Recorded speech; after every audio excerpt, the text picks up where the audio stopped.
I want you to imagine something with me right now. It's late at night. You're lying in bed, staring at the ceiling, and there's this weight pressing down on your chest. Not a physical weight, but something heavier. It's the thought of money, or rather, the lack of it. The bills stacked on your kitchen counter. The bank account that seems to shrink faster than it grows. The dreams you've tucked away because they feel impossible when you're just trying to survive. And in those quiet moments before sleep, when the world goes still and it's just you and your thoughts, you might whisper prayers or worries into the darkness, hoping someone or something is listening. But what if I told you that those moments, those sacred spaces between waking and sleeping, hold more power than you've ever imagined? What if the words you speak into that darkness aren't just wishes floating into the void, but actual seeds you're planting in the most fertile soil of creation? What if I told you there are 5 specific words, so simple a child could say them, yet so powerful they can shift the entire course of your financial reality? Would you want to know them? Because I'm going to share them with you tonight. But first, you need to understand why they work. And that story begins not with money at all, but with the invisible laws that govern every single thing you've ever experienced in your life. My name is Florence Shinn, and I've spent my life studying something most people can't see but everyone experiences, the spiritual laws that run underneath our visible world, like rivers beneath the earth. And what I've discovered has changed not just my life, but the lives of thousands of people who are exactly where you might be right now. Stuck. Afraid. Watching others prosper while you struggle.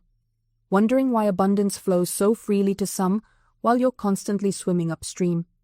But here's what I need you to understand before we go any further. This isn't about positive thinking. It's not about lying to yourself or pretending everything is fine when it's not. This is about understanding how creation actually works.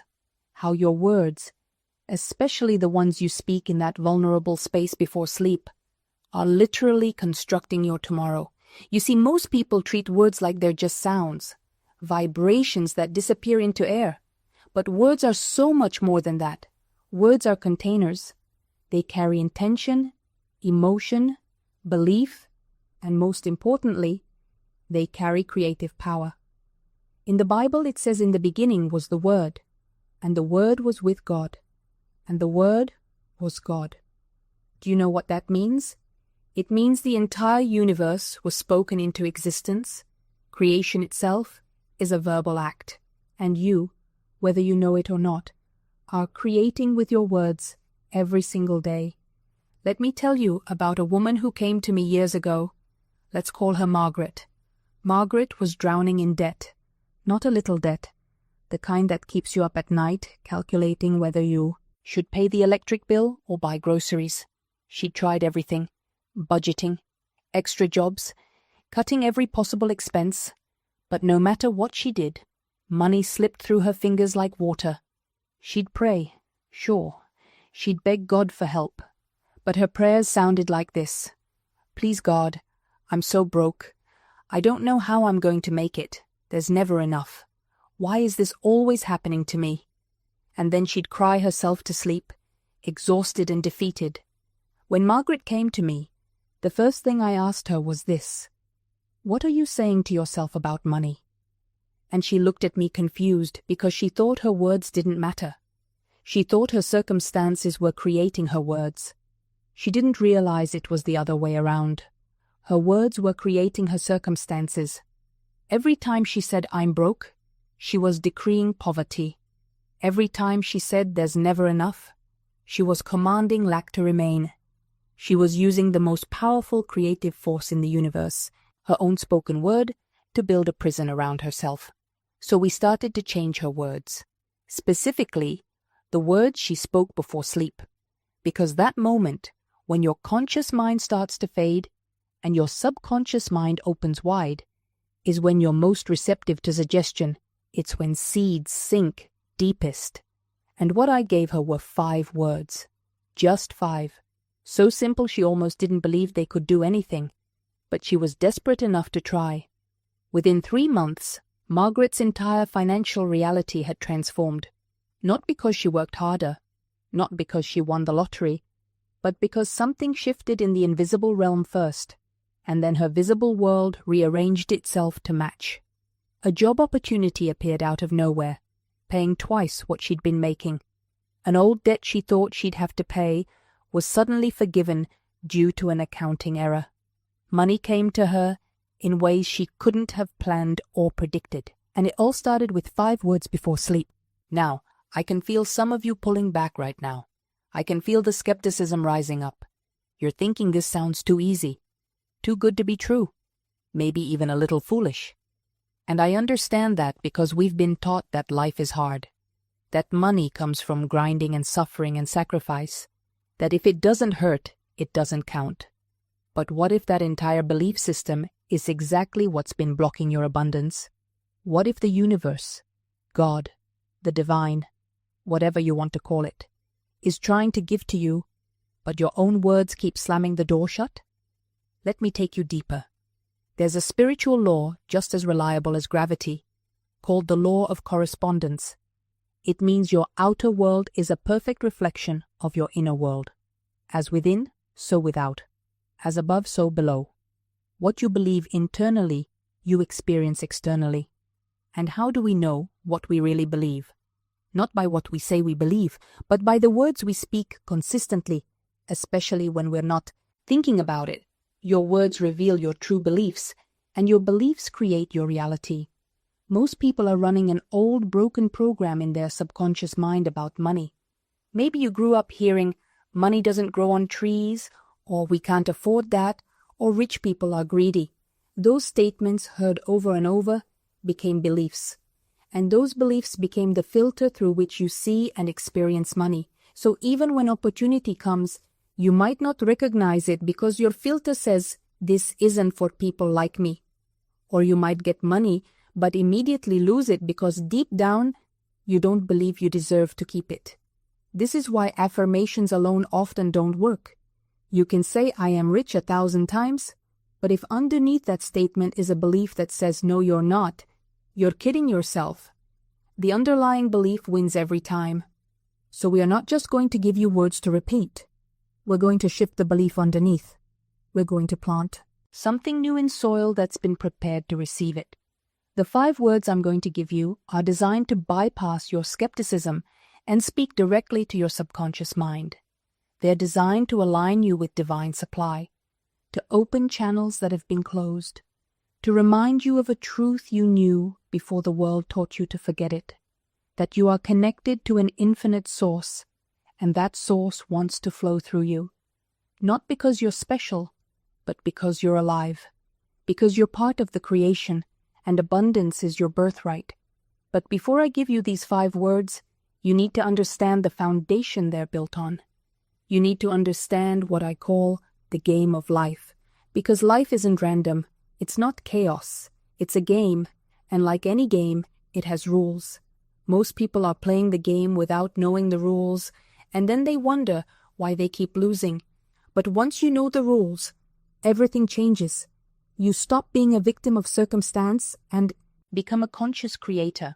You stop reacting and start directing. The first rule of the game is this: your word is your wand. Everything you say, you decree. You're not just describing reality, you're prescribing it. You're giving orders to the universe. And the universe doesn't judge whether your orders are good for you or not. It just says yes. You say, I'm always struggling with money. And the universe says, yes, you are. You say, I never get a break. And the universe says, yes, you don't. It's neutral. It's a mirror. It reflects back exactly what you're projecting. The second rule is this: you cannot receive what you refuse to give. If you want love, you must give love. If you want respect, you must give respect. And if you want money, you must give money. Not all of it, not recklessly, but you must be willing to let it flow through you, not hoard it in fear, because hoarding comes from lack consciousness. It says there's not enough, and the universe hears that decree and makes it so, But giving, even when you don't have much, says I trust the supply. I know more is coming. And that trust opens the floodgates. The third rule is this: resentment and unforgiveness block your good. If you're angry at someone, jealous of someone, bitter about the past, that energy sits in you like a dam, blocking the flow of abundance. I've seen people miss out on fortunes because they couldn't forgive. Their inheritance went to someone else. Their business deal fell through, not because God was punishing them, but because their own energy was repelling their good. Forgiveness isn't about letting someone off the hook. It's about freeing yourself from the prison of negative energy. And the fourth rule, the one most people miss, is this: you must be willing to receive. That sounds obvious, but most people are terrible at receiving. They deflect compliments. They refuse help. They apologize for taking up space. And all of that is saying to the universe, I'm not worthy of receiving. So even when abundance tries to come, they push it away. Receiving is a spiritual practice. It's saying yes to your good. It's allowing yourself to be blessed. Now, with those rules in mind, we come to the 5 words. Are you ready? The 5 words you speak before sleep, the 5 words that hold the power to transform your financial reality, are these. God is my unfailing supply now. That's it. God is my unfailing supply now. 10 syllables, 5 words, 1 decree that changes everything. Let me break down why these words work. First, you're acknowledging God, Source, the universe, whatever term resonates with you. You're recognizing that your supply doesn't come from your job, your spouse, your investments, or any external source. Those are channels, but they're not the source. The source is infinite, unlimited, and it's connected to you right now. By starting with God is, you're making a present tense statement of truth. Not God will be, or I hope God is, but God is. Right now, already done. Second, you're claiming my unfailing supply. Not a supply or some supply, but my supply.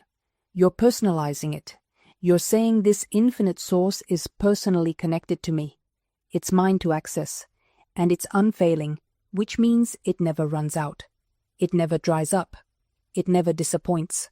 No matter what the economy does, no matter what my bank account says, my true supply is unfailing because it comes from an infinite source. And third, you end with now, not tomorrow, not someday, not when I'm worthy enough.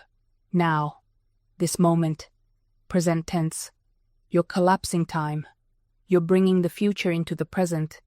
You're declaring that your supply is not something you're waiting for. It's something you're standing in right now. When you speak these words before sleep, you're planting them in the rich soil of your subconscious mind. Your subconscious doesn't argue. It doesn't debate. It accepts what you give it and goes to work making it real. All night long while you sleep, those words are sinking deeper and deeper, rewiring old patterns, dissolving old beliefs, opening channels that have been closed for years, maybe even lifetimes. But here's what most people don't understand. This isn't magic. It's not about tricking the universe. It's about aligning yourself with truth. The truth is, God is your unfailing supply now. That's not a hope. That's not a wish. That's spiritual law. But if you don't know it, if you don't speak it, if you don't align with it, you'll live as though it's not true. And your experience will reflect your alignment, not the truth itself. Think of it like this. There are radio waves all around you right now. Music, voices, information, all traveling through the air. But you can't hear any of it unless you have a radio tuned to the right frequency. The radio waves don't stop existing just because you can't hear them. They're there, always, waiting for you to tune in. Abundance is the same way. It's here, now, all around you. But if your frequency is tuned to lack, fear, and limitation, you won't experience it. These 5 words are how you change your frequency, how you tune yourself to the channel of abundance. Let me tell you another story. There was a man named Robert who came to me after losing everything in the stock market crash. His savings, his investments, his sense of security, everything was gone. He sat in my parlor with his head in his hands and said, "Florence, I have nothing left. I'm 53 years old and I'm starting from zero." I looked at him and said, "Robert, you haven't lost everything. You've lost money. Money is the easiest thing in the world to replace when you understand the spiritual law behind it." He looked up at me with skepticism written all over his face. "How can you say that? I worked 30 years for what I lost." "And that," I told him, "is precisely the problem. You worked for money. You didn't let money work through you."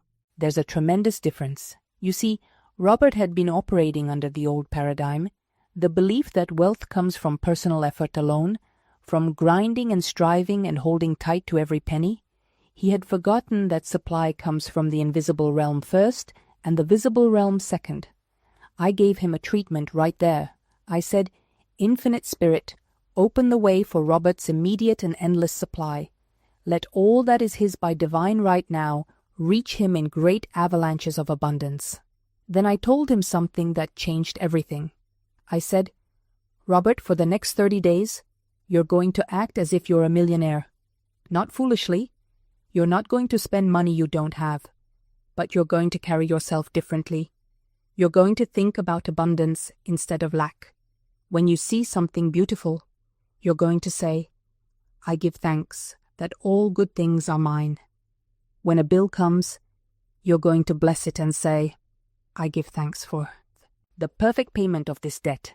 He thought I was absolutely mad, but he was desperate enough to try. Within 2 weeks, an old business associate contacted him about a venture. Within 6 weeks, he had an income again. Within 6 months, he had recovered everything he'd lost, and more. But more importantly, he had learned the secret. He had learned that consciousness creates conditions, not the other way around. This is what I want you to understand deeply. Your external world is a perfect mirror of your internal world. If you're experiencing lack, it's because somewhere in your consciousness, you're holding a belief in lack. If you're experiencing limitation, you're identifying with limitation rather than with the infinite abundance that is your divine birthright. Now I know what some of you might be thinking. You're saying, "But I've tried positive thinking. I've tried affirmations. I've written in my gratitude journal every morning, and still nothing changes." And I hear, I truly do. But here's what you must understand. It's not about pasting positive words over negative beliefs. It's not about covering up doubt with a thin veneer of optimism. The universe doesn't respond to your words. It responds to your consciousness. It responds to what you truly believe in the deepest chambers of your heart. You see, you can stand in front of a mirror all day long saying, "I am wealthy. I am wealthy." But if underneath those words, there's a trembling voice whispering, "Who am I kidding? I'll never have enough," then that trembling voice is what the universe hears. That's what gets magnetized back to you. This is why I've always said, you must dig up the subconscious beliefs that are running your life, those invisible programs inherited from your parents, absorbed from society, embedded through painful experiences. These are the true architects of your reality. Let me give you a real example. I once worked with a woman who couldn't understand why she kept attracting financial emergencies. Every time she'd save a little money, something would break. The car, the water heater, medical bills would appear out of nowhere. She felt cursed. When we dove deeper, she remembered her mother constantly saying, "Money burns a hole in your pocket. The moment you get ahead, something always happens." Her mother lived that belief, and my friend had absorbed it like a sponge. She was unconsciously creating emergencies to match the pattern she'd internalized as truth. Once she recognized this belief, once she saw it clearly, she could choose differently. She began to affirm, "Money comes to me easily and stays with me joyfully. I am a wise steward of increasing abundance." But more importantly, she watched her thoughts. Every time that old program tried to run, she caught it. She replaced it. Consciously, deliberately. Within 6 months, the emergencies stopped. Her savings grew. The universe was simply reflecting back her new consciousness. She Learned what every metaphysician knows: the outer world is frozen thought. Nothing moves until consciousness moves first. And this brings us to something most people resist. You cannot skip the inner work. You cannot affirm abundance while nursing resentment. You cannot declare health while holding grudges. The contradiction cancels the power. I've watched people spend years speaking their word, wondering why nothing changes. And when I look deeper, I find they're speaking one thing with their mouths and another thing with their hearts. They say I am prosperous while thinking those wealthy people are greedy. They declare I am loved while silently believing everyone abandons me. The subconscious doesn't hear your words, it feels your conviction. This is why Jesus taught forgiveness before manifestation. This is why every spiritual tradition emphasizes purification of consciousness. Not because you're bad and need fixing, but because you cannot create from a divided mind. Let me share something that changed my entire approach to this work. A woman came to me desperate for reconciliation with her sister. They hadn't spoken in 12 years. She wanted to use affirmations to bring her sister back. I said, "Before we speak any word about your sister, let's speak a word about your heart." She looked confused. "You cannot draw love to you while holding hate," I explained. "Forgive her first, not for her sake, but for yours." Forgiveness is simply giving up all hope of a better past. She resisted. She wanted to be right more than she wanted to be free. But eventually, through daily practice, she released the resentment. She blessed her sister silently every morning. She stopped rehearsing the old story of betrayal. And here's what happened. Her sister called within 3 weeks. No explanation, just a sudden impulse to reconnect after 12 years of silence. Coincidence? No. Consciousness. When she changed the vibrational frequency she was broadcasting, the universe had no choice but to respond with a matching frequency. This is how the law works. Invisibly, precisely, without exception. You see, most people think they need to control the how. They need to figure out the path, manipulate the circumstances, force the door open. But that's working against the law, not with it. Your job is not to orchestrate. Your job is to embody. You embody the consciousness of what you desire, and the universe orchestrates everything else. The right people appear, the opportunities align, the doors open that you didn't even know existed, because you're no longer fighting the universe, you're flowing with it. And here's something that might surprise you. Imagination is not child's play. It's not frivolous daydreaming. Imagination is the workshop of God working through you.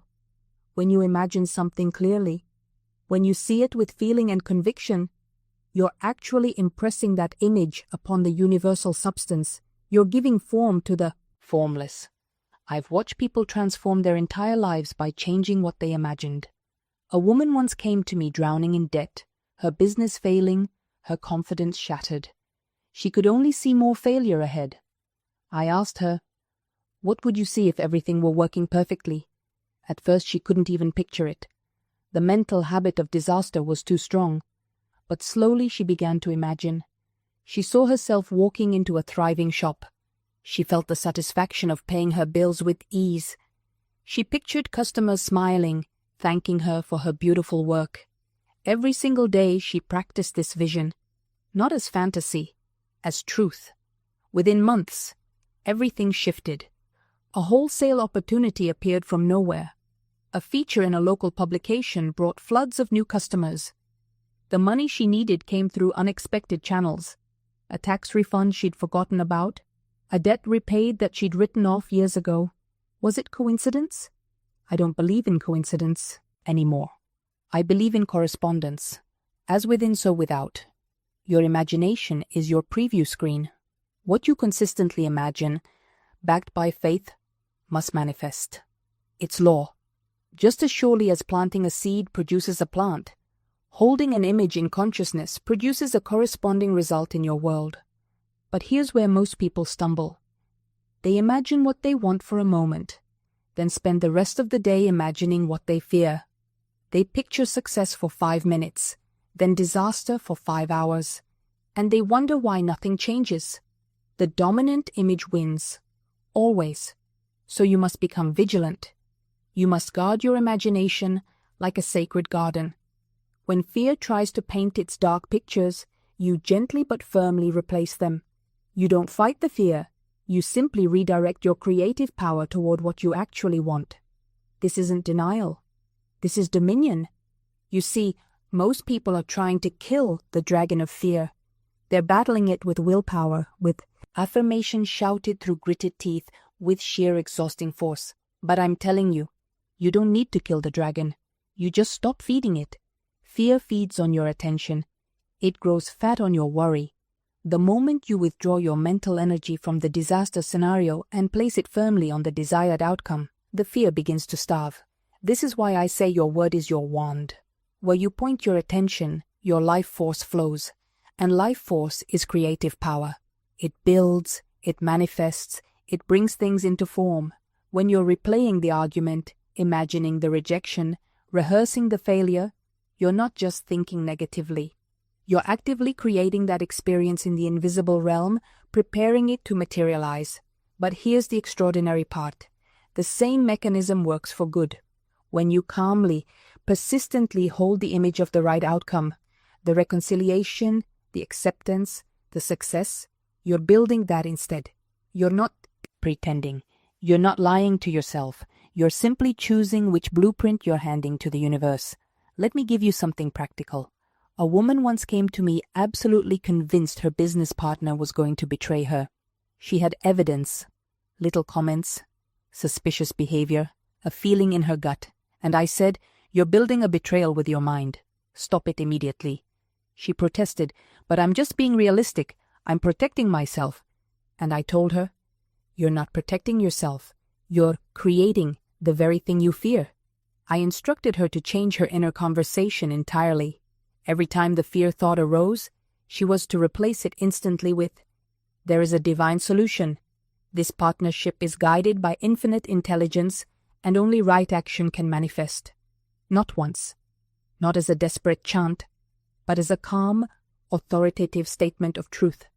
Within 2 weeks, the entire situation shifted. Her partner came to her with a proposal that solved the very issue she'd been worried about, but in a way she never could have orchestrated through manipulation or control. The solution came through the partnership, not despite it. This is what I mean by dominion. You're not controlling other people. You're controlling your own consciousness, and your consciousness is the only creative power you have. And once you control your consciousness, the external world must reorganize itself to match. I've seen this happen in the most unexpected ways. A woman came to me once, absolutely frantic about her living situation. Her landlord had given her notice. She had 30 days to find a new place. And in that city, at that time, housing was nearly impossible to come by. She was terrified. She kept saying, "There's nothing available. I've looked everywhere. I'm going to end up on the street." I stopped her right there. "You're not looking for an apartment," I told her. "You're declaring that your perfect home is already prepared for you. You're not searching, you're claiming." She looked at me like I'd lost my mind, but she was desperate enough to try it. We worked on her inner speech together. Instead of "I can't find anything," she began saying, "My perfect home is being prepared for me right now. I am divinely guided to the right place at the right time." She said it every morning. She said it every night. And most importantly, she said it every time fear tried to creep back in. Within 2 weeks, she received a phone call from a friend of a friend, someone she hadn't spoken to in years. This person was leaving the country unexpectedly and needed someone trustworthy to take over a beautiful apartment at a rent far below market rate. The woman hadn't even advertised it yet. She just thought of my client out of the blue. Now you might call that coincidence. You might say it was luck, timing, chance. But I call it law. The universe doesn't operate on randomness. It operates on consciousness. My client changed her inner conversation, and the outer world rearranged itself to reflect that new conversation. The invisible moved into the visible. This is what most people miss. They think the work is out there. They think they need to knock on more doors, make more calls, hustle harder. And yes, action has its place. But if your consciousness is drenched in fear and lack, your action will only produce more reasons to be fearful and feel lacking. You must start with consciousness. You must start with your inner speech, because that's where everything begins. And here's the part that might frustrate you. You can't fake this. You can't just repeat affirmations while secretly believing the opposite. Your subconscious knows the truth. It always knows. If you're saying I am abundant while feeling terrified about your bank account, your subconscious will side with the feeling every single time. This is why affirmations alone won't cut it. You've got to go deeper. You've got to address the feeling underneath the words. I remember a woman who came to me repeating, I am loved, I am worthy, like a broken record. But every time she said it, I could see her shoulders tense, her jaw would tighten, her eyes would dart away. The affirmation was bumping up against a belief so deep, so old, that her body recoiled from the new words like they were poison. We had to go back. We had to find where that unworthiness got planted, and once we uprooted it, once we pulled it out by its tangled roots and exposed it to the light, then the affirmation had room to breathe. Then it could take root in fertile soil. You see, your subconscious doesn't argue with you. It doesn't debate. It simply accepts what you've shown it to be true, through repetition, through emotion, through experience. If you've spent 30 years believing you're not enough, 1 week of affirmations isn't going to override that. But 1 week of affirmations combined with healing the wound underneath, that's when miracles happen. The subconscious speaks in symbols and feelings. It doesn't understand logic the way your conscious mind does. You can't reason with it. You can't convince it with facts and figures. You have to speak its language. You have to feel your way into a new belief. This is why visualization is so powerful. When you visualize yourself living in abundance, when you feel the emotions of that reality, your subconscious doesn't know the difference between what's imagined and what's real. It begins to align with that vision. It begins to create pathways toward that reality. But here's the catch. You have to believe it's possible. You have to suspend disbelief long enough to let the new reality settle into your bones. If you're visualizing wealth while simultaneously thinking, yeah, right, this will never happen, you're working against yourself. You're feeding the old program while trying to install a new one. Your work then is to become aware of these conflicting beliefs, to shine a light on them, to ask yourself, what do I really believe about money, about love, about success? And more importantly, where did those beliefs come from? Most of us inherited our beliefs about love and success from people who were struggling with them themselves. Your grandmother taught your mother that love required sacrifice. Your mother taught you. And so the pattern continues generation after generation until someone finally says, wait, does it have to be this way? Think about the first time someone told you that you had to work hard for money. That prosperity was something scarce, something you had to fight for. That person probably believed it with their whole heart, and they passed that belief to you like a family heirloom. But here's what they didn't tell you. Beliefs are not facts. They're simply thoughts we've practiced so often that they feel true. I had a client once who came to me absolutely convinced she would never find love. She was brilliant, accomplished, kind. But she carried this deep certainty that she was somehow unlovable. When we traced it back, she remembered being 7 years old, overhearing her father say to her mother, "She's too much, too loud, too opinionated. Good luck to whoever ends up with her." That man probably forgot those words 5 minutes after he said them, but she built her entire love life around them. Every relationship confirmed what she already believed. Every rejection proved her father right, until we changed the belief. And suddenly the same woman, with the same personality, started attracting completely different experiences. Not because she became less of herself, but because she stopped unconsciously pushing love away to prove an old story true. This is how powerful your beliefs are. They're not just thoughts floating around in your head. They're instructions you're giving to the universe about what to send your way. So let me ask you again, what do you believe about love, about money, about success, about yourself, and more importantly, are those beliefs serving you? Because if they are not, we can change them. Right now, today, in this very moment. Because the universe doesn't work on layaway plans.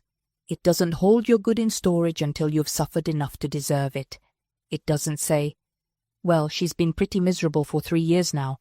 I suppose we can release her blessing. No, the kingdom is already prepared. The table is already set. The inheritance is already yours.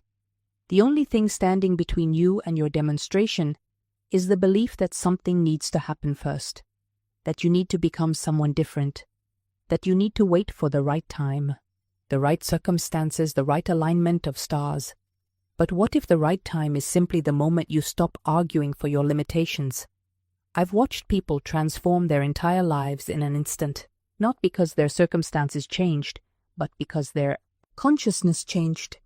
They stopped rehearsing the old story. They stopped explaining why they couldn't. They stopped waiting for permission from a world that was never going to give it. They simply took their words seriously. And when you take your words seriously, the universe has no choice but to take it seriously too. This is what it means to believe you have received. Not someday, not when you see the evidence. Now. You speak to your affairs as if they were already accomplished. You thank the universe before the manifestation appears. You move through your day as the person who already has what you're calling forth. Not from a place of pretending, not from a place of denial, but from a deep, unshakable knowing that in the spiritual realm, the real realm, it's already done. I remember a student who came to me desperate for work. She'd been unemployed for months, and every door seemed to slam in her face.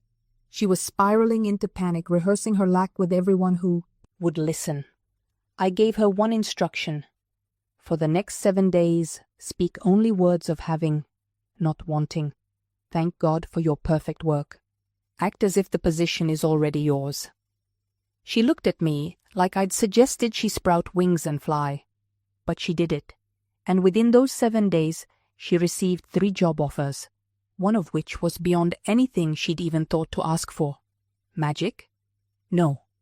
Law, the law of assumption, the law of consciousness, the law that states, as within, so without.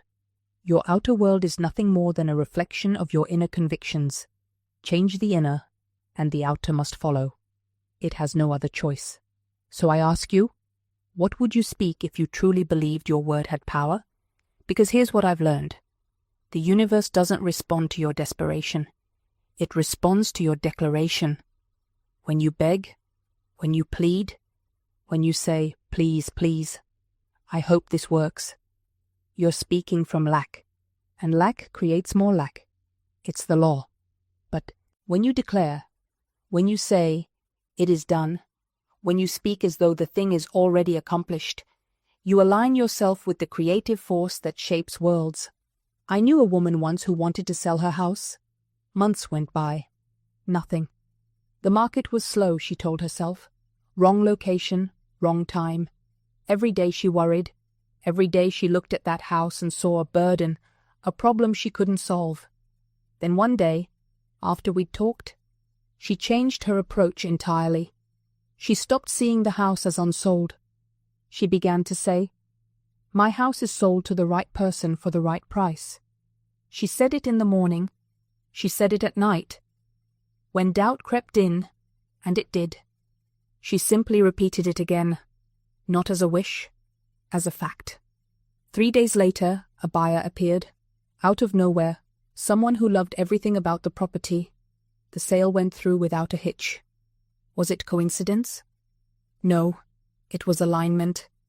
She stopped arguing with the law and started cooperating with it. You see, most people treat their words like they're meaningless. They say one thing and believe another. They affirm abundance in the morning and complain about bills by noon. They declare health while dwelling on every ache, and then they wonder why nothing changes. Your subconscious doesn't know the difference between what's real and what you consistently tell it is real. It only knows what you repeat. It only knows what you feel. So when you declare something with conviction, with feeling, with the assumption that it's already true. Your subconscious gets to work. It rearranges circumstances. It opens doors. It pulls strings you didn't even know existed. This isn't magic. It's mechanics. It's how you were designed to operate. But and listen carefully, you cannot do this halfway. You cannot declare prosperity on Sunday and poverty on Monday. You cannot affirm love while harboring resentment. You cannot speak faith while feeding fear. The law is impersonal, but it is exact. It gives back to you the sum total of your inner conversation. So what are you saying when no one's listening? What are you whispering to yourself in the quiet moments?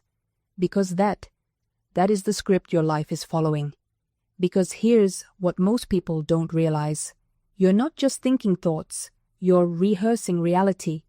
Every time you replay that conversation where you should have said something different, every time you imagine the worst-case scenario, every time you tell yourself, I always mess this up, you're doing a dress rehearsal for your life.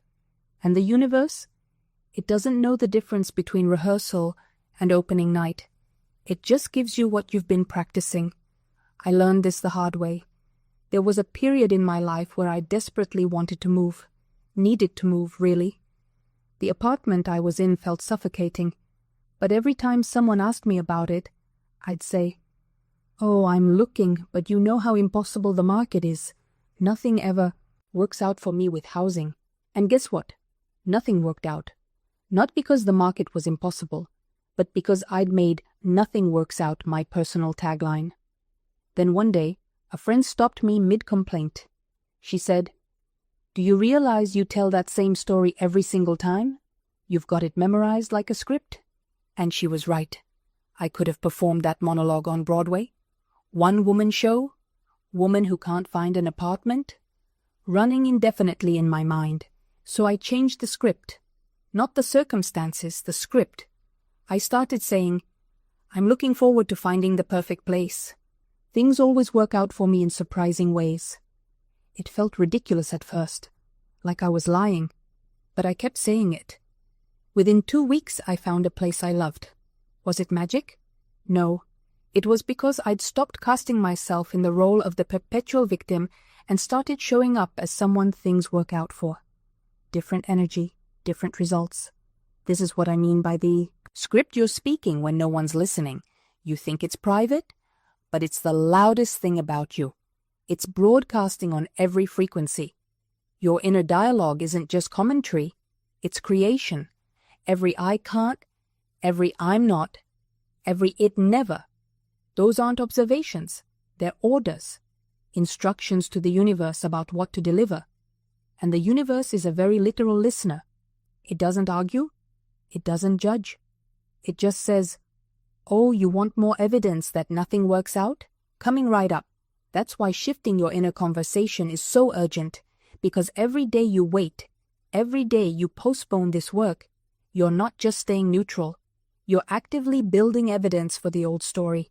You're commissioning more scenes for a movie you don't even want to watch.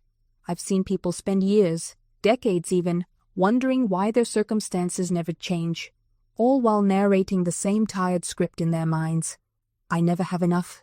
People always let me down. Good things happen to other people, not me. And life, faithful servant that it is, keeps delivering more reasons to believe it. But here's the beautiful part. The moment you change the inner word, the outer world has no choice but to follow. It's law. Not because you're special, not because you finally earned it, but because that's how creation works. The outer is always a reflection of the inner. Always. So what does it mean to change the inner word? It means you stop rehashing yesterday's disappointments and start declaring today's intentions. It means when your mind wants to spiral into fear, you gently but firmly redirect it toward faith. Not someday faith. Not I'll believe it when I see it. Faith. But now faith.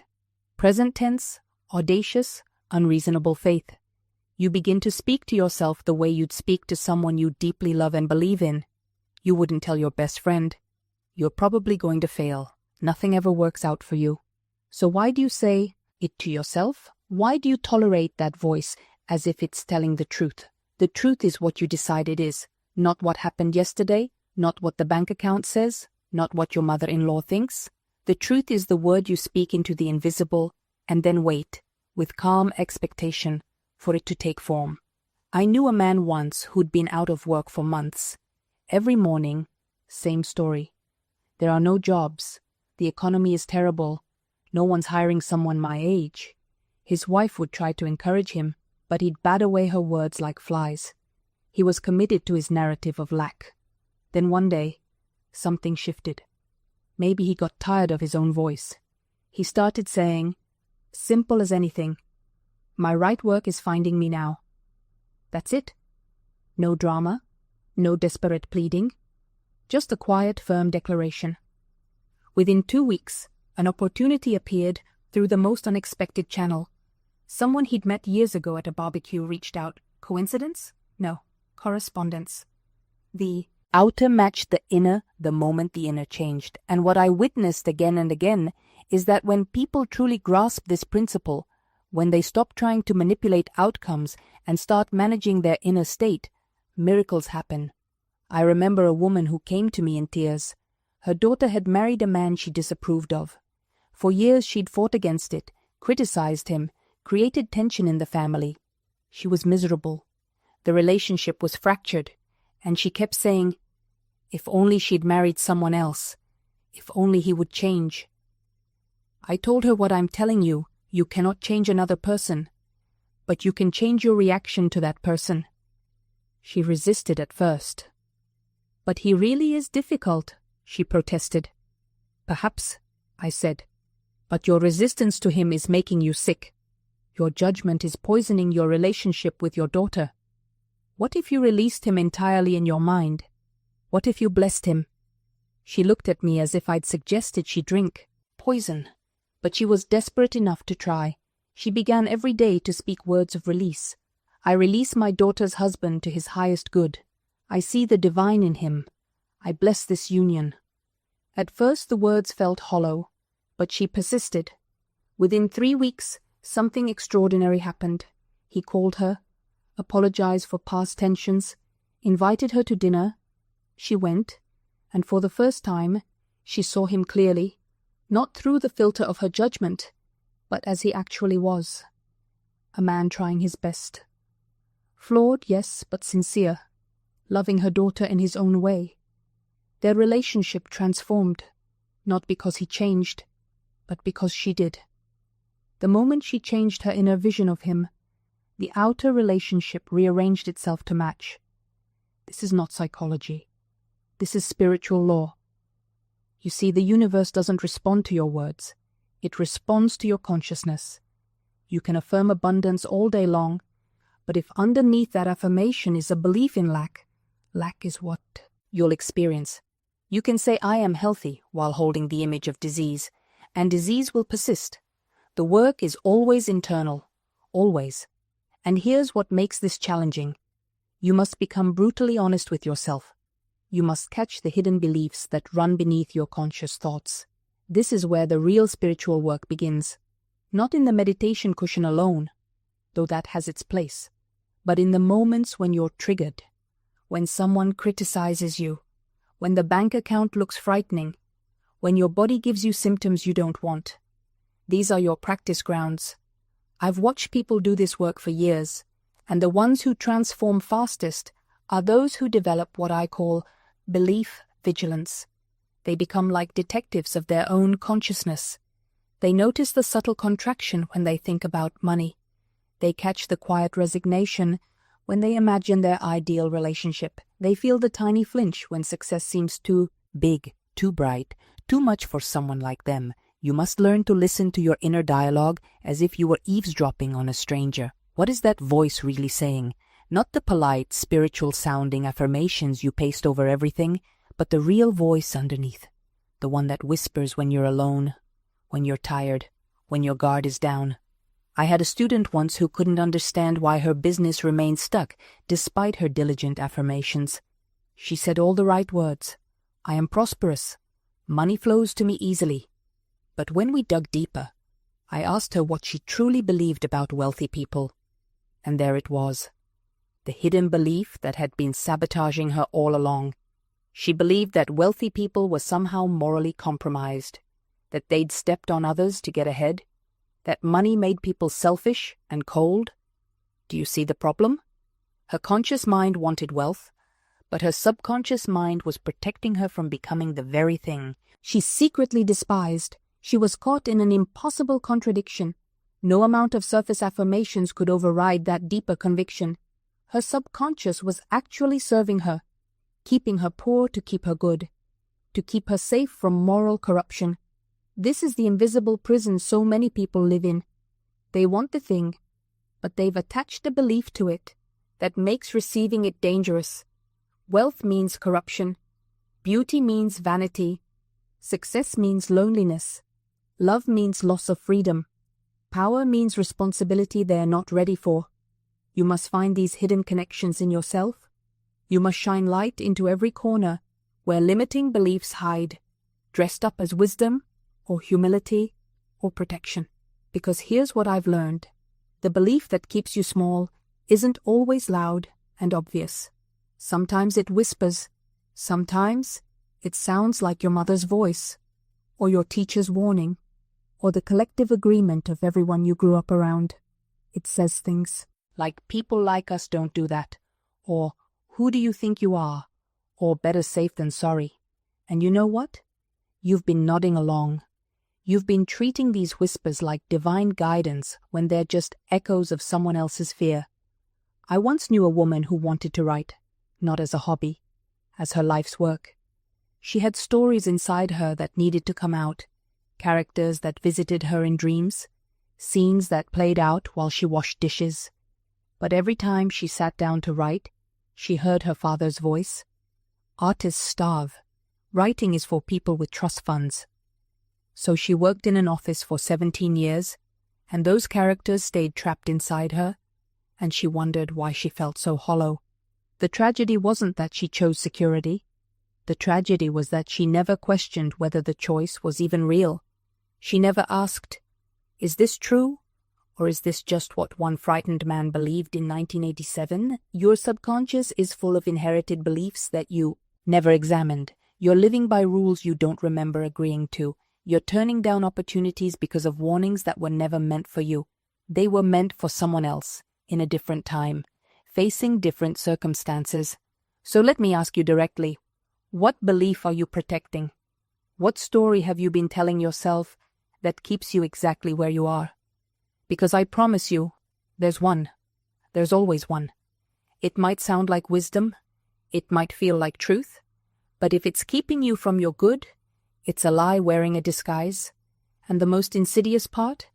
These beliefs make you their accomplice. They convince you that you're being reasonable, practical, realistic. They make you argue for your limitations as if they're badges of honor.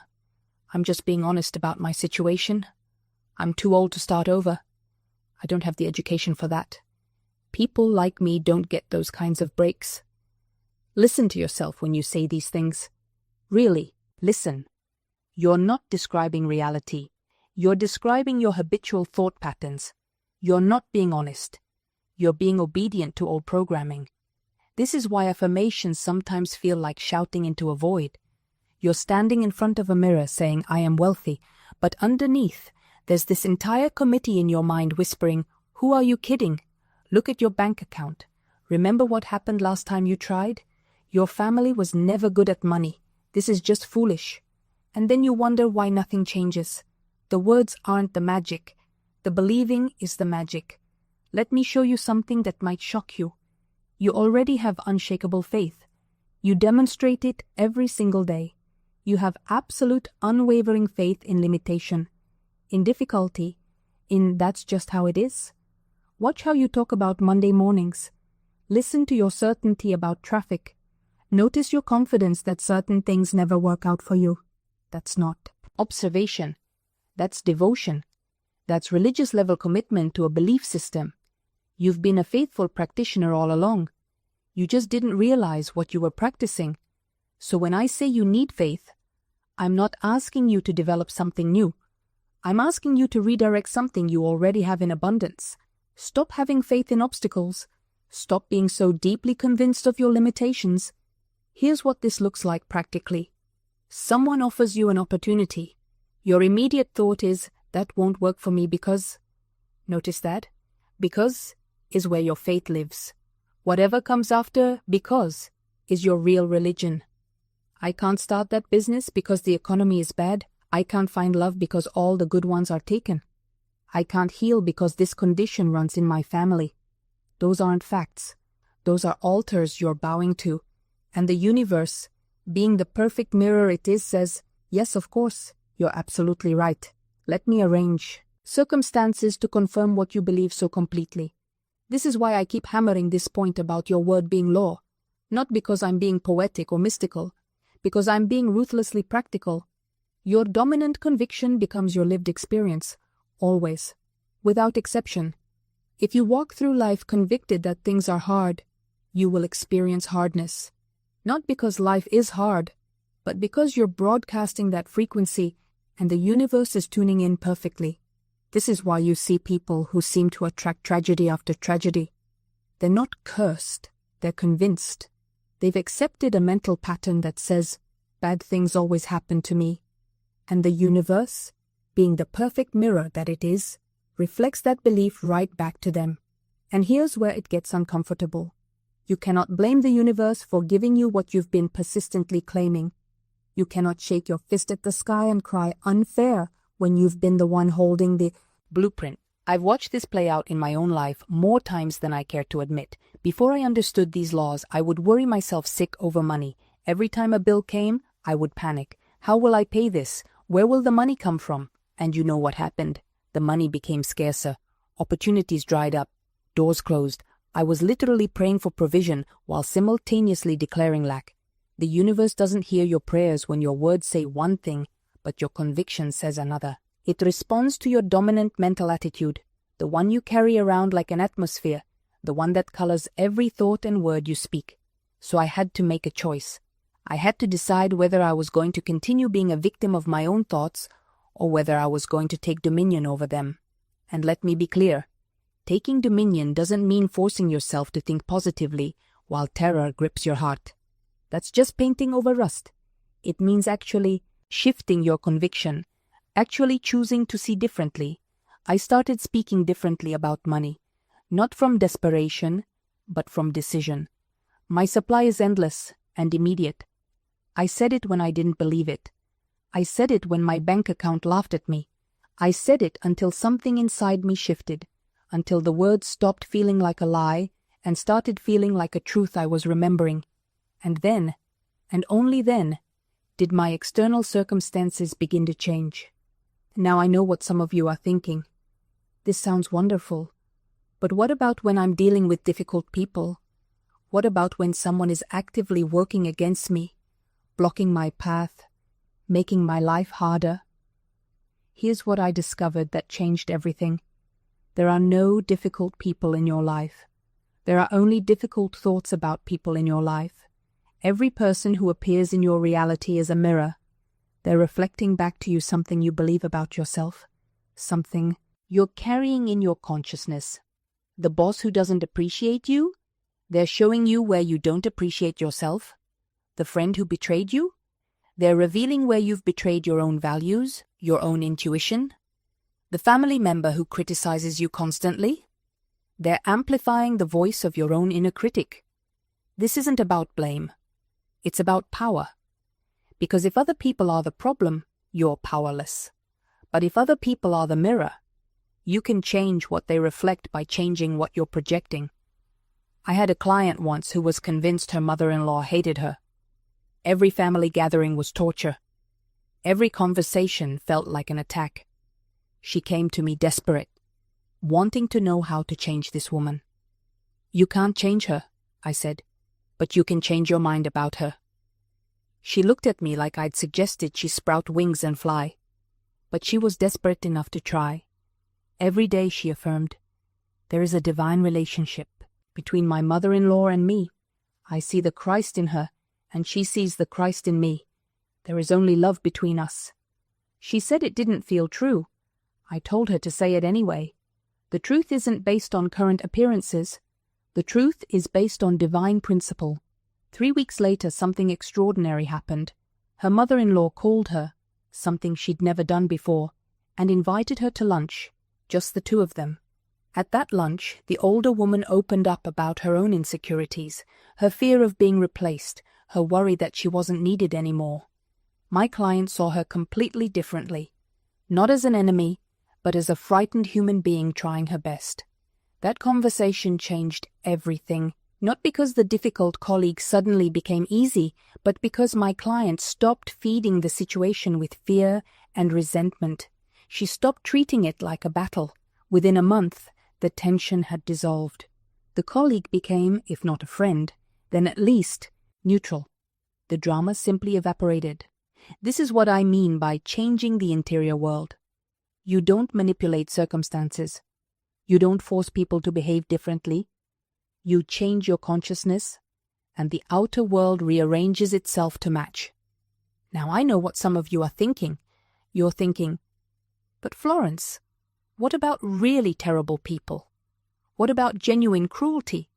What about situations where someone is truly toxic? And I hear you. I'm not suggesting you stay in abusive situations. I'm not saying you should tolerate cruelty or put yourself in harm's way.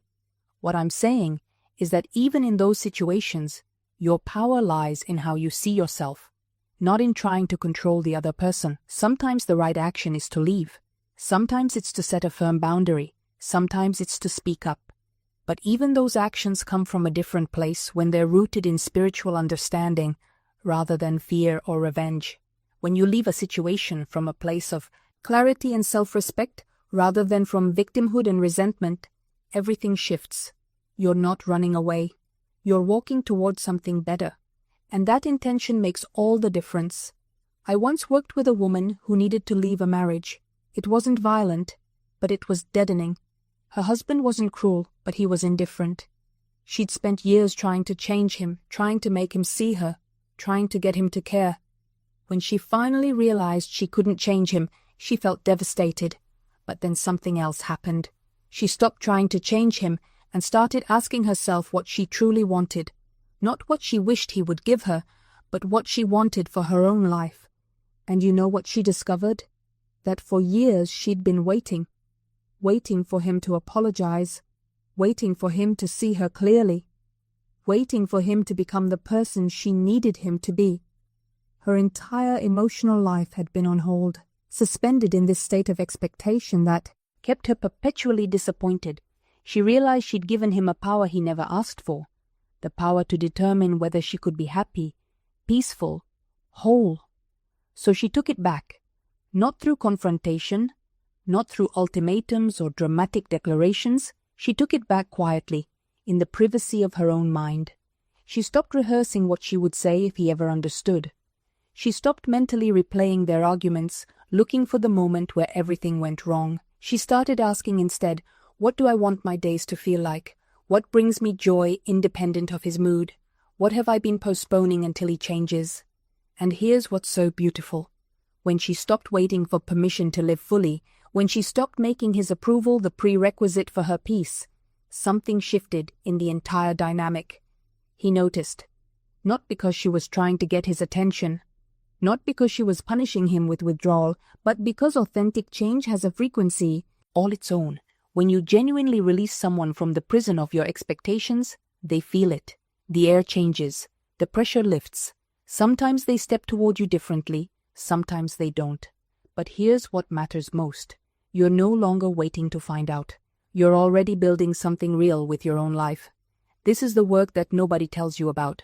Everyone wants the technique that changes the other person. Everyone wants the magic words that finally make them understand. But the real transformation happens when you stop trying to change anyone and start honoring what's true for you. You start saying no to what diminishes you. You start saying yes to what expands you.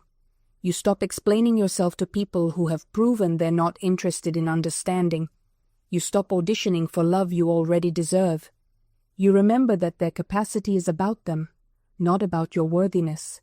And maybe, just maybe, you start to notice the people who've been there all along. the ones who do see you, who do value you, who don't need you to dim your light to feel comfortable in your presence. Because here's what I've learned. The people who are meant for you won't make you question whether you're too much or not enough. They won't need you to translate your worth into a language they can digest. They won't make you feel like you're standing outside a window, looking in at the warmth you're not allowed to touch. The right people, they don't just tolerate your intensity. They match it. They don't shrink from your depth. They dive in. They don't ask you to make yourself smaller so they can feel bigger. They celebrate the space you take up because they're secure enough in their own. And I know what you're thinking. You're thinking those people are rare. You're thinking maybe they don't exist. You're thinking maybe you're asking for too much. But what if the opposite is true? What if you've been settling for so little for so long that reciprocity feels like a fairy tale? What if you've been so conditioned to accept crumbs that a full meal looks unrealistic? The universe doesn't reward us for playing small. It doesn't applaud us for making ourselves digestible to people who have no appetite for authenticity. It responds to our energetic signature, to what we believe we deserve, to the standards we set, to the boundaries we maintain. When you stop chasing people who can't meet you where you are, you create space for people who can. When you stop dimming your light to make others comfortable, you become a beacon for those who aren't afraid of brightness. When you stop performing worthiness, you attract people who already see it. This is where the real transformation happens. Not in convincing someone to choose you, not in earning a place at a table where you have to shrink to fit, but in recognizing that you are the table. You are the standard. You are the energy that others either rise to meet or reveal. They cannot. And the ones who cannot, they're not villains in your story. They're just not your people. Their departure is not a reflection of your value. It's a redirection. It's the universe saying, not this, because I have something better aligned for you. And here's what I want you to understand deeply. Every person who walks away creates space, sacred space. Space for new connections that match who you're becoming, not who you used to be. I've watched this principle unfold countless times. A woman loses her entire social circle when she stops complaining and starts creating. At first she feels isolated. Within months, she's surrounded by builders, dreamers, doers, people who speak her new language. The universe abhors a vacuum. When you release what doesn't serve you, life rushes in to fill that space with what does. You don't need to force this process. You don't need to slam doors or burn bridges or make dramatic declarations. You simply need to honor your own evolution and allow others to make their choice about whether they'll evolve with you. Some will, many won't. Both responses are perfect. The ones who stay and grow alongside you become your true soul family. The ones who leave make room for that family to find you. There's no losing in this equation, only reorganizing into truth. Now let's talk about the quiet ones. The people who don't dramatically exit, but slowly fade. The relationships that don't end with conflict, but with distance. These departures often hurt the most because there's no closure, no final conversation, no clear reason. You find yourself wondering, did I do something wrong? Should I reach out? Should I try harder? And here's what I want you to hear. Sometimes people fade because the season is complete. Not every relationship is meant to span your entire lifetime. Some people are in your story for a chapter, not the whole book. And that chapter can be complete even when it feels unfinished. The universe is far more intelligent than our need for neat endings. Sometimes the fade is the kindness, a gentle dissolution rather than a painful rupture. Sometimes the distance is the answer, even when we wanted a different one. Your job isn't to hold on to every person who ever mattered. Your job is to honor what was, release what's complete, and remain open to what's coming. This requires tremendous faith. Faith that you're not being abandoned. Faith that life is reorganizing itself in your favor. Faith that every ending is attached to a beginning you can't yet see. And here's what most people don't understand about faith. It's not about knowing how everything will work out. It's about trusting that it will work out. Even when every logical path seems closed, you're standing in the dark, and faith says, keep walking. You're holding pieces of a broken dream, and faith whispers something better is being built. You've lost what you thought was everything, and faith reminds you you haven't even met the version of yourself that's waiting on the other side of this. I remember speaking with a woman who lost her entire savings in a business that failed. She came to me broken, convinced she'd ruined her life. But I looked at her and said, "This isn't ruin. This is redirection." 6 months later, she started something new. Smaller, quieter, more aligned with who she actually was. Within 2 years, she'd rebuilt everything she lost and found a peace she'd never had before. She told me I had to lose everything I was forcing to find what was actually meant for me. That's what faith does. It holds you steady while life rearranges itself. But here's the part that requires courage. Faith asks you to act before you see the evidence. It asks you to behave like the person you're becoming. Before the circumstances change, it asks you to speak words of plenty when your bank account says lack. To walk with confidence when you feel afraid. To give thanks for what's coming before it arrives. This isn't denial. This is spiritual law. You're not pretending the problem doesn't exist. You're refusing to let the problem define what's possible. You're not ignoring reality. You're choosing which reality you're going to feed with your attention. Because here's the truth. Whatever you focus on expands. Whatever you speak over your life becomes your experience. Whatever you believe about yourself shapes what you allow yourself to receive. Faith is the bridge between where you are and where you're going. And you cross that bridge one step at a time, trusting that each step is creating the path beneath your feet. You know, I once knew a woman who spent years preparing for success, but never claiming it. She took courses, read books, attended every workshop she could find. She had all the knowledge, all the tools, all the qualifications. But when opportunities appeared, she'd say, "I'm not quite ready yet. Let me take one more course. Let me practice a little longer." She was waiting for permission that would never come from outside herself. Because here's what I've learned. Preparation without declaration is just sophisticated procrastination. You can study forever, but at some point, you must speak your word. You must claim your good. You must say, "I am ready now. I accept what is mine by divine right." The universe responds to declaration, not hesitation. Think about it this way. When a seed is planted in soil, it doesn't wait until conditions are perfect to germinate. It doesn't say, "Let me wait for better weather," or "maybe next season I'll be ready." The moment conditions are favorable enough, it begins to grow. It declares itself into existence. You have that same divine impulse within you, that urge to emerge, to express, to become what you're meant to be. But fear tells you to wait. Doubt tells you to gather more evidence. The ego tells you that you need external validation before you can claim your good. But I'm here to tell you that your declaration is your validation. When you speak your word with conviction, when you claim your good with faith, you activate forces that were waiting for your permission to move on your behalf.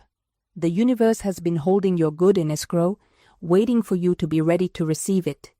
And you signal that readiness not through perfection, but through declaration. This doesn't mean being reckless or unprepared. It means trusting that you know enough right now to take the next step. It means understanding that you grow into your blessing as you claim it, not before. Say with me, "I am ready now. I claim my good. I accept the abundance that is mine by divine right. I step forward in faith, knowing that I am divinely guided, divinely protected, and divinely provided for." And as I stand in this truth, I recognize that every moment is a new beginning.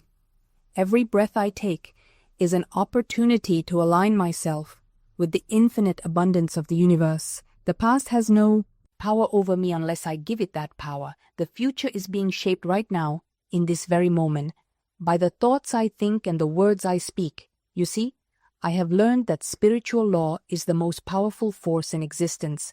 It supersedes all material conditions. It transcends every circumstance. When I align myself with this law, when I work in harmony with it rather than against it, miracles become my everyday experience. I remember a woman who came to me drowning in debt. She could see nothing but lack wherever she looked. Her mailbox brought only bills. Her bank account showed only shortage. But I taught her this eternal truth. What you focus upon expands. I asked her to begin each day by declaring, I give thanks for my immediate endless supply. I see abundance everywhere I look. It felt false to her at first. It seemed like denying reality. But she persisted. And as she persisted, something remarkable began to happen.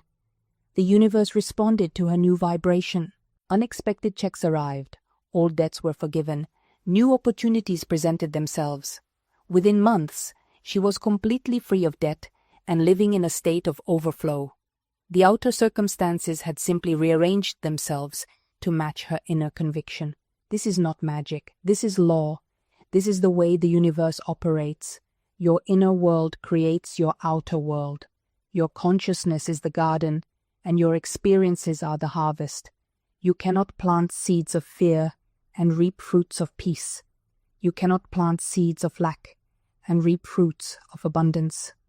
So I ask myself daily, what am I planting? What seeds am I sowing with my thoughts and words? Am I cultivating the garden of my consciousness with care and intention, or am I allowing weeds of doubt and fear to take root? I choose, consciously and deliberately, to plant seeds of faith, seeds of gratitude, seeds of abundance, and I water these seeds with my attention, with my declarations, with my unwavering belief in the goodness of God and the infinite supply of the universe. And now, as we draw near to the close of our time together, I want to speak to you about the eternal truth that has carried me through every storm, through every seeming impossibility, through every moment when the outer world screamed one thing and my spirit whispered another. It is this: you are never alone in your journey. The infinite intelligence that created the stars, that set the planets in their courses, that breathed life into every living thing, this same intelligence lives within you. It is not separate from you. It is not watching you from some distant throne. It is the very essence of who you are. When you speak your word, you're not speaking into an empty void, hoping some far-off deity might hear you. You're activating the divine power that already resides in your own consciousness.